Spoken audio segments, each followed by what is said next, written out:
Film ini dibuka di gurun terpencil di utara, di mana kita diperlihatkan seorang anak kecil berkeliaran dan memakan potongan jari manusia.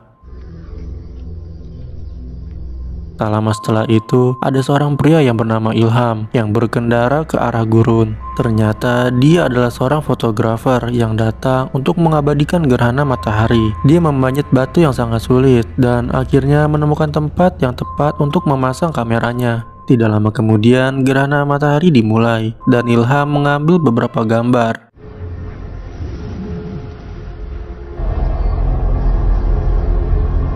Setelah itu, dia memutuskan untuk pergi dan menuju ke mobilnya yang diparkir di pinggir jalan. Namun saat itu, dia melihat seorang anak laki-laki menangis sendirian di kejauhan. Ilham bertanya apa yang terjadi, dan anak tersebut berkata bahwa dia terpisah dari orang tuanya dan tersesat. Merasa khawatir, Ilham memintanya untuk datang ke mobilnya agar mereka dapat mencari orang tuanya. Namun anak laki-laki tersebut tiba-tiba berdiri dan berjalan, mengaku bahwa orang tuanya ada di depan sana. Hal itu membingungkan Ilham, namun dia tidak bisa membiarkan anak kecil itu pergi sendirian. Jadi dia dengan terpaksa mengikutinya. Let's find him there. Come on. Setelah berjalan beberapa saat, dia menyadari bahwa hari akan segera gelap dan meminta agar anak itu kembali. Namun anehnya, anak laki-laki itu mulai menghinanya dan kemudian melarikan diri. Hal itu membuat Ilham berada dalam situasi yang sangat mengerikan karena hari mulai sore dan dia berada jauh dari mobilnya. Dia mencoba menemukan jalan untuk kembali ke jalan utama, namun akhirnya dia tersesat. Dia bahkan mencoba menelpon seseorang, tapi tidak ada sinyal di tengah gurun itu.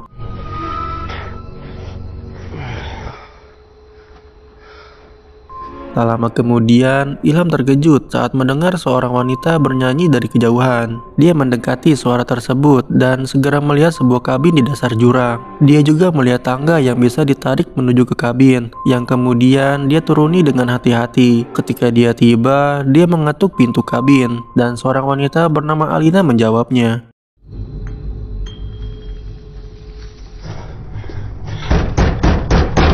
Ilham menjelaskan situasinya, namun wanita tersebut tidak terkejut dengan kehadirannya.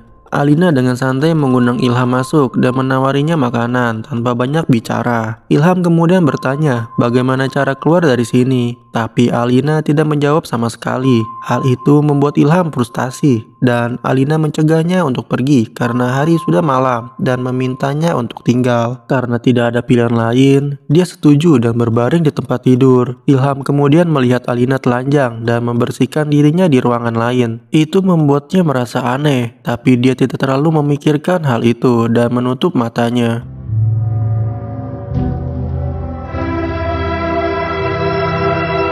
Keesokan paginya, Ilham meninggalkan sejumlah uang untuk Alina dan mulai pergi. Namun, ia terkejut melihat kabin tersebut dikelilingi oleh tebing curam, sesuatu yang tidak ia sadari pada malam sebelumnya. Yang lebih mengejutkan lagi adalah tangga yang dia pakai untuk turun semalam telah hilang. Ketika Alina bangun, dia bertanya kemana tangga itu. Alina dengan acuh tak acuh menjawabnya bahwa penduduk setempat terkadang mengambilnya untuk digunakan dan mungkin akan dikembalikan nanti atau besok. Ilham kemudian menanyakan rute jalan keluar lainnya, namun Alina memberitahu bahwa tidak ada rute lain untuk pergi dari sana. Hal itu pun membuat Ilham frustasi dan dia terpaksa tinggal 1 hari lagi di sana. Dia menghabiskan sebagian besar waktunya hanya memfoto pemandangan. Dia juga mencoba memanjat tebing, namun panasnya terik matahari membuatnya mustahil melakukannya.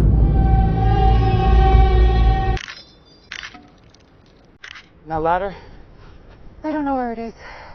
Sore harinya, Alina menawarkan untuk membersihkan pakaiannya karena sudah sangat kotor. Ketika Ilham menolak, Alina bertanya apa pendapat istrinya jika dia melihatnya dalam kondisi seperti ini. Pernyataan tersebut membuat Ilham merasa aneh dan dia segera mengklarifikasi bahwa dia belum menikah. Please. Really? I don't need to. I just need to get out of here. Your wife. I don't have a wife.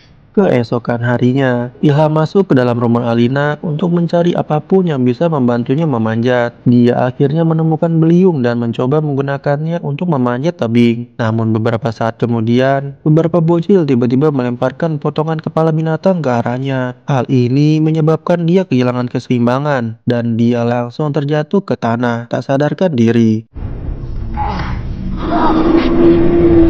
Saat Ilham terbangun, dia mengetahui bahwa hari sudah malam. Dia merasakan sakit yang luar biasa dan secara tidak sengaja telah menancapkan beliung di kakinya. Ilham mulai berteriak meminta tolong. Dan hal ini akhirnya menarik perhatian Alina. Dia bergegas menghampirinya dan dengan hati-hati melepaskan beliungnya. Beberapa saat kemudian, Ilham pingsan sekali lagi dan Alina membawanya kembali ke kabin untuk mengobati lukanya.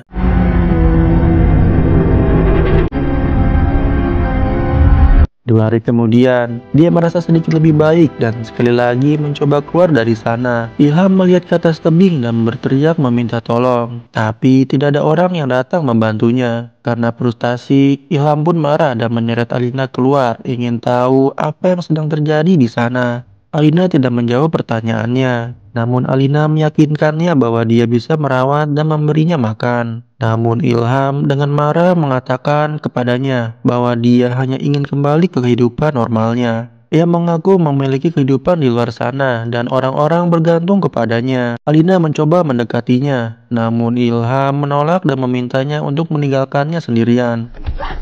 You know, I have work. People that actually fucking care. Just go. Tak lama kemudian, seorang anak laki-laki bernama Corvus dan saudara perempuannya tiba di puncak dan memanggil Ilham. Corvus mengungkapkan bahwa dia mendengar teriakannya tadi dan bertanya apakah dia memerlukan bantuan. Ilham sangat lega dengan hal itu dan menjelaskan bagaimana dia terjebak dan harus keluar dari sana. Corvus meyakinkan Ilham bahwa dia punya tali dan akan segera kembali. Hal itu membuat Ilham merasa penuh harapan dan dia tidak sadar menunggu anak itu. Hey! Hey, yeah! What is your favorite color? Corvus segera kembali dan melempar talinya ke bawah, meminta Ilham untuk mengikat dirinya kepada tali itu. Ilham pun menurutinya. Setelah itu, Corvus dan beberapa anak laki-laki lainnya mulai menariknya ke atas. Namun, mereka tiba-tiba berhenti dan mulai mengejek Ilham yang kini melayang di udara. Mereka menyiksanya dengan mengayunkan tali ke depan dan ke belakang, dan salah satu dari mereka bahkan mengencingi wajahnya. Akibat perbuatan itu, Ilham akhirnya terbentur batu dan hilang kesadaran. Alina tiba-tiba muncul dan memarahi anak-anak itu dalam bahasa lokal mereka. Hal itu membuat mereka untuk segera melarikan diri dari sana. Oh! Come on! Hey, look at that! Malamnya, Ilham terbangun dan menemukan dirinya di tempat tidur Alina. Dia pun bangun dan mencoba untuk pergi sekali lagi, tapi dia terlalu lemah dan jatuh ke tanah. Sambil menangis frustasi, Alina menasihatinya untuk menerima nasibnya dan menyesuaikan diri dengan kehidupan baru ini. Ilham kemudian bertanya tentang remaja laki-laki itu dan mengapa mereka begitu jahat padanya. Menanggapi hal tersebut, Alina mengatakan bahwa mereka hanyalah anak-anak tersesat yang dipersatukan oleh gurun pasir. Alina mengatakan kepada Ilham untuk tidak mengingatnya karena mereka hanyalah anak laki-laki yang bodoh dan bosan. Oh! Fuck out of here.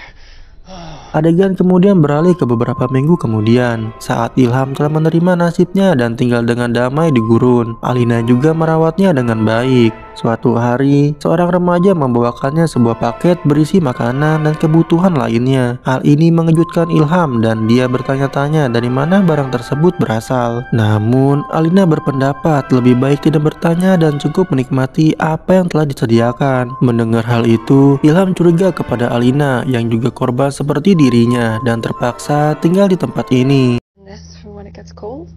Like, but that's okay. Malam itu, Ilham yang mabuk mendengar keributan pun keluar menyelidikinya dengan membawa palu. Ilham pun bertemu dengan Corvus yang berpakaian seperti seorang wanita. Setelah menggoda Ilham beberapa saat, Corvus mengambil palunya, menjilat wajahnya, dan melarikan diri. Hal itu membuat dirinya sangat marah, sehingga dia kembali ke kabin dan mulai meneriaki Alina. Ilham pun menyalahkan Alina karena membiarkan anak-anak psikopat ini mengendalikan hidup mereka. Namun, Alina tidak merespon seperti biasanya dan menyarankan agar dia tidur saja. Alina pun berganti pakaian di hadapan dirinya. Melihat hal itu, Ilham yang mabuk pun tidak bisa menahan godaan itu dan akhirnya mereka berdua beradu jigong di malam itu.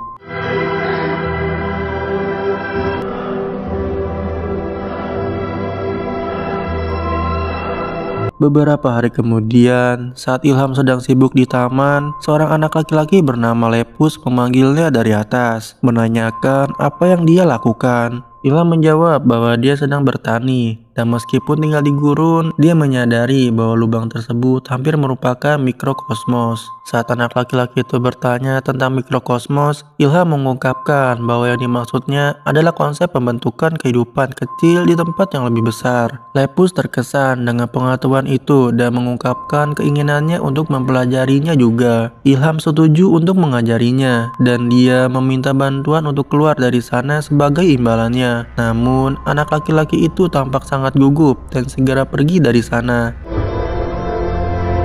You talk big. Why you wanna know? Sesampainya di rumah, Ilham melihat foto vintage seorang wanita dan bertanya kepada Alina siapa wanita itu. Alina mengungkapkan bahwa itu adalah ibu pertama yang datang ke lokasi ini. Namun Ilham tidak mengerti. Tapi Alina tiba-tiba mengejutkannya dengan memberitahu bahwa dia sedang hamil. Namun, Ilham menuduhnya menipu dan menghinanya dengan mengatakan bahwa dia tidak ingin anaknya dibesarkan oleh seorang wanita psikopat. Kata-katanya sangat menyakiti perasaan Alina. I have a child inside me growing.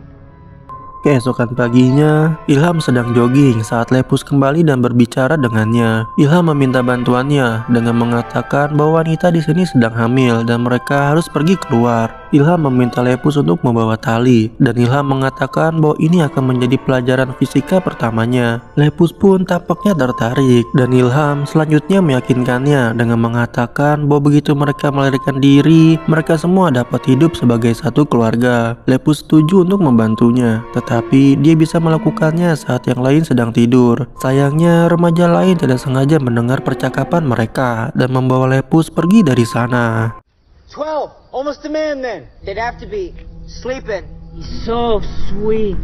Kemudian di rumah, Alina bertanya kepada Ilham tentang apa yang dia diskusikan dengan anak laki-laki tersebut. Ia mengungkapkan bahwa Lepus adalah anak yang baik dan cerdas, tidak seperti psikopat lainnya. Namun saat dia menyebutkan janji Lepus untuk membantu pelariannya, Alina menjadi kesal. Ilham juga menceritakan bahwa begitu dia pergi, dia akan berpergian mendapatkan kebebasan dan makan burger keju. Anehnya, Alina tidak tahu apa itu burger keju karena dia belum pernah keluar dari tempat itu. So it's the thought of freedom. Setelah mereka tertidur, ada remaja laki-laki berpakaian aneh dan melakukan ritual di tepi tebing.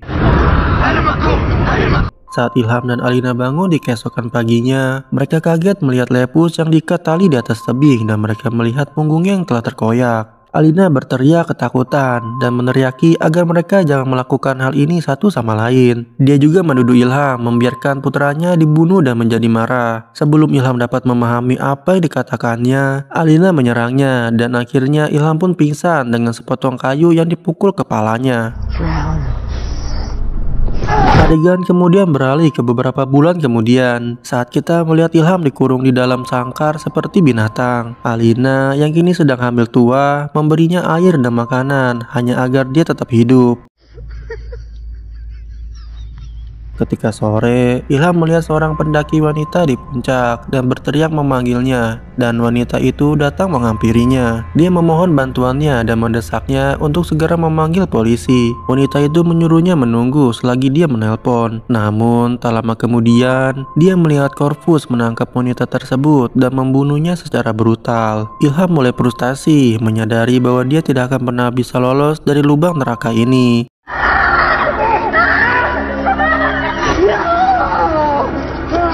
Di malam itu, seorang anak kecil mendekati Ilham yang berada di dalam kandang dan memberinya buah. Ilham menerimanya dan mulai memakannya. Dia melihat Alina dan para remaja laki-laki sedang melakukan ritual pemujaan di kejauhan. Ilham kemudian menyadari bahwa semua anak laki-laki itu sebenarnya adalah anak-anak Alina dari ayah yang berbeda-beda. Selama ritual, Alina berdiri dengan dedaunan menutupi matanya. Beberapa hari kemudian, saat musim dingin mulai tiba, Alina membawakan selimut untuk Ilham di dalam kandang. Ilham memanfaatkan kesempatan ini dan memohon padanya untuk melepaskannya. Ilham menyatakan bahwa dia tidak ingin kembali di kehidupan sebelumnya. dan siap untuk membesarkan semua anak bersamanya. Namun Alina menegaskan bahwa dia tidak pernah benar-benar peduli padanya. Yang dia perlukan darinya hanyalah keturunannya, dan karena anak itu sekarang sudah berada di kandungannya, Ilham tidak berguna lagi baginya. Alina mengungkapkan alasan dia membiarkannya tetap hidup adalah karena dia menunggu kelahiran anak mereka. Keesokan paginya, Alina mulai mengalami kontraksi dan merasakan sakit yang luar biasa. Dia segera melepaskan Ilham dari kandangnya dan meminta bantuannya. Dia mengaku bahwa dia merasa sangat kesakitan dan belum pernah mengalami hal ini sebelumnya. Terlepas dari semua yang telah terjadi, Ilham peduli terhadap anaknya dan memutuskan untuk membantu Alina. Namun beberapa saat kemudian, dia melihat tangga dan ingin melarikan diri. Hal ini menempatkannya dalam situasi yang sulit karena Alina kesakitan dan membutuhkannya. Namun ini juga merupakan satu-satunya kesempatan baginya untuk pergi. Pada akhirnya, Ilham memutuskan untuk meninggalkan Alina dan menuju ke tangga. Namun, ia segera berhenti ketika mendengar suara tangisan bayi yang baru lahir. Ia segera berbalik dan memeluk putrinya dengan gembira. Ilham sejenak melupakan penyiksaan yang dialaminya dan bersukacita menjadi seorang ayah. Setelah itu, Alina mengambil kembali anak tersebut dan berjanji akan memberi makan dan merawat putri mereka. Alina mengatakan bahwa anaknya suatu hari nanti akan memenuhi tujuannya dan menjadi seorang ibu. Dia berterima kasih kepada Ilham karena telah memenuhi perannya dan mengatakan bahwa perannya kini telah berakhir. Ilham pun menjadi bingung. Tapi saat itu, salah satu anak laki-laki yang lebih tua menggorok lehernya dari belakang dan membunuhnya. Di adegan terakhir, Alina mengemasi barang-barang Ilham dan memasukkannya ke dalam bagasi. Alina kemudian mendekati bayinya yang menangis dan mencoba menghiburnya. Di luar rumah, kita diperlihatkan mayat Ilham yang membusuk di tanah.